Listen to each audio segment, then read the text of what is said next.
বলা হয় কালীক্ষেত্র নদিয়ার শান্তিপুর। শান্তিপুরের আগমেশ্বরী, মহিষখাগি এবং বামাকালী দেখতে দূর দূরান্ত থেকে মানুষ চলে আসে শান্তিপুরে।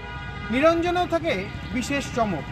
যখন মাতা আগমেশ্বরী রাস্তা দিয়ে যান তখন রাজপথের আলো নিভিয়ে দেওয়া হয়, এবং বামাকালী যখন রাস্তা দিয়ে যান তখন মশালের আলোতে এবং পরবর্তীতে মাকে ভক্তকুলের সামনে নাচিয়ে সেই শিহরণ জাগানো দৃশ্য ভুলতে চায় না রাজ্যবাসী। তাই দূর দূরান্ত থেকে মানুষ আজও বামাকালীর নাচ দেখতে রাত জেগে অপেক্ষা করেন।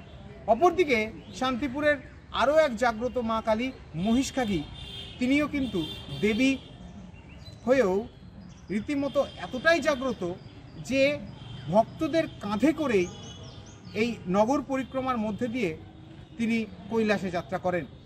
আর এই পুজোকে কেন্দ্র করে প্রায় কয়েক লক্ষ মানুষের জমায়েত দেখা যায় নদিয়ার শান্তিপুরে।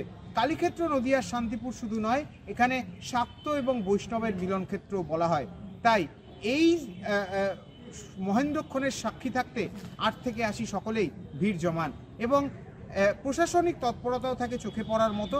আর এইভাবেই প্রশাসনিক তৎপরতার সঙ্গে সঙ্গে মাতা আগমেশ্বরী, মাতা মহিষখাগি এবং তার সঙ্গে সঙ্গে বামাকালীর নিরঞ্জন সম্পন্ন হয় নদিয়ার শান্তিপুরে।